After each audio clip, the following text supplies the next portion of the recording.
in your soul. Keep that honey high in your soul. De l'ambre. J'ai pas choisi le thème, on m'en a fourni. Moisan. Enfin, l'actualité.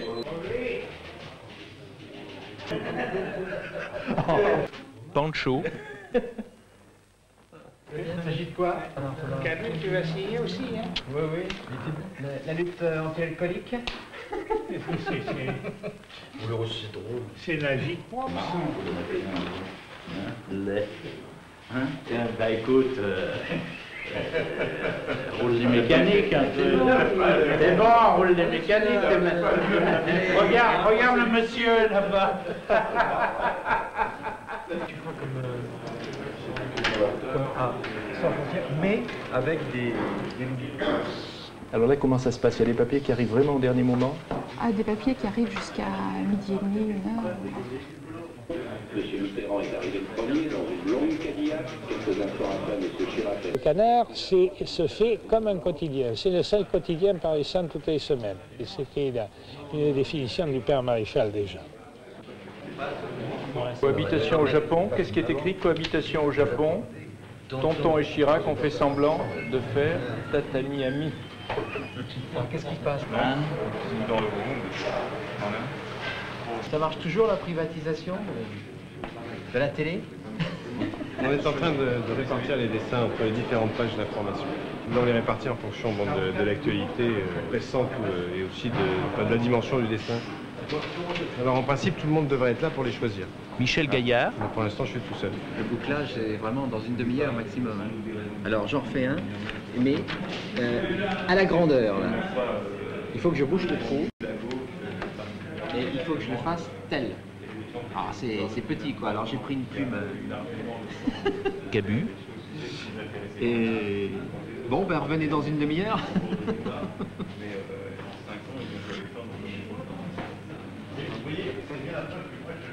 Oui, mais j'ai la largeur. J'ai la largeur en plus. C'est vraiment du bricolage. Alors, largeur et hauteur. Je le donne à Alain qui me fait confiance, il fait des miracles lui. Entièrement. On reconnaît le style, mais signe tout de même. Ah d'accord. Bon, vous allez suivre Alain, qui va. Ça, c'est les dernières minutes du bouclage, hein, je crois. Ah oui. Tu le découpes, hein. Tu ferais le rond rouge vif avec ton IA, ton noir dessus. Ça peut être joli.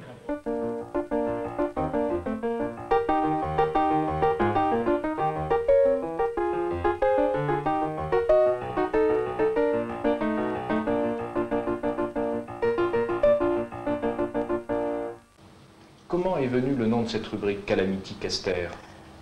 Ça, c'est parce qu'on était allé avec Cabu là, faire un reportage à Montalivet, là, un camp de naturistes. On s'était déguisés en naturistes, enfin, nous on avait la marque du maillot, là, on faisait vraiment traître, quoi. Et puis on avait raconté comment ça se passait un petit peu, enfin ce qu'on voyait, quoi. Mais alors, les dessins, ça les avait pas vexés parce que, je sais pas, dans les dessins, on pense toujours que c'est le voisin, quoi, qui est à moquer. Mais les mots, non, ça leur avait pas plu.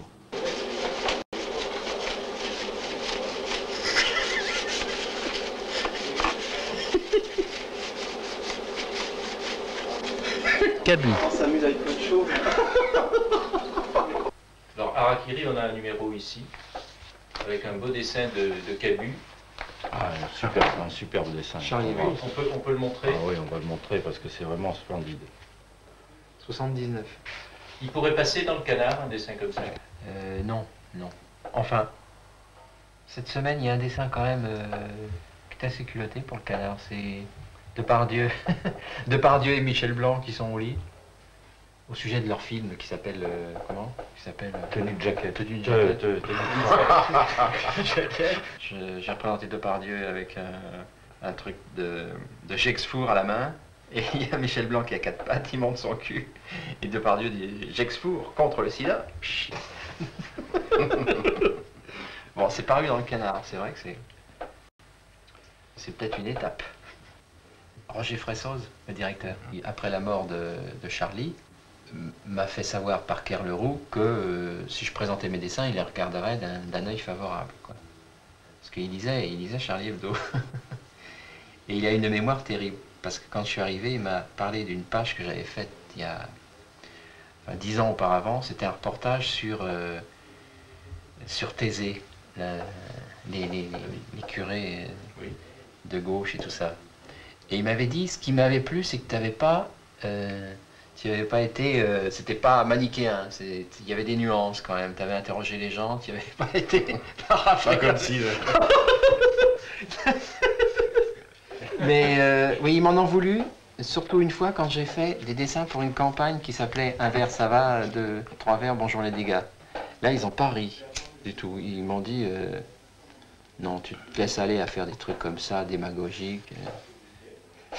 Moi, je suis assez d'accord. Le beauf, il est con, hein. Très con, même. On le plaint pas, on n'est pas avec lui, on s'identifie pas. Mais justement, on se venge du voisin. Il y a plus de journaux en France, hein. Il n'y a plus de journaux d'opinion. Un dessinateur, où voulez-vous qu'il dessine? C'est le côté journaliste, vrai journaliste, qui me plaît au Canard. D'ailleurs, c'est un vrai journal. Ce qu'apprend le Canard, quand même, c'est une rigueur, si vous voulez. À Charlie Hebdo, on pouvait déconner à plein tube. L'analyse politique n'était pas indispensable. On pouvait extrapoler. Au Canard, il faut partir d'une réalité, d'une analyse politique exacte. Ce qui fait que, enfin, moi, ça m'a apporté un peu plus de minutie, de précision, voilà. C'est un tir précis, le Canard, je crois. Vous voyez? Ça, c'est intéressant, en tant que journaliste, quoi. C'est-à-dire qu'on déconne pas, on venge, si vous voulez, le lecteur sur un truc précis qu'il a vu à la télé ou qu'il a ressenti. C'est intéressant, ça. Enfin, c'est ce que moi aussi j'essaye de faire. Et je crois que les lecteurs du Canard supporteraient facilement un Canard plus agressif. Il y a un peu trop cette tendance au Canard de ménager le lecteur. Lundi soir, je lui ai dit, c'est le directeur, c'est dommage que le Canard soit pas plus méchant. Il m'a dit, t'as raison. Il m'a dit, t'as raison, il faut se méfier de ne pas devenir une institution. On parlait de 70e anniversaire. Trop tard. Michel Jobert pèse peu chez les pleins de pèse. Les ventes d'armes, je sais bien, il y a toujours de bonnes raisons. On vous dit que les arsenaux, ça fait travailler 100 000 ouvriers, que ça rapporte des devises, et que ça maintient des emplois. C'est vrai. Mais à côté de ça, non seulement les ventes d'armes se développent de plus en plus, mais alors elles se développent de telle manière qu'il y a des gens armés par des Français qui tapent sur d'autres gens armés par d'autres Français. C'est-à-dire que les arguments de cohérence politique et de moralité élémentaire disparaissent complètement. Il reste le côté antimilitariste, évidemment, c'est pas nous irons pendre nos généraux avec les tripes de nos adjudants, mais c'est quand même une prise de position unique dans la presse, parce que en France, tout le monde est cocardier, patriote, etc. Sauf un peu le Canard, quoi. Alors c'est vrai, on se dit, il pourrait cogner plus fort, mais c'est déjà bien qu'il existe, quoi. C'est ça. Il n'a jamais cessé d'attaquer un peu l'armée, quand même. Ah oui, il n'a jamais cessé. Je trouve qu'il l'attaque beaucoup moins. Vous pensez? Ah oui. Il me semble que c'était plus dur avant. La lutte, enfin, l'action du Canard contre le sabre et le goupillon était beaucoup plus violente que maintenant. Est-ce que vous pensez que ça a changé aussi alors pour le... Mais vous ne direz pas tout ça, moi je vais me faire assommer.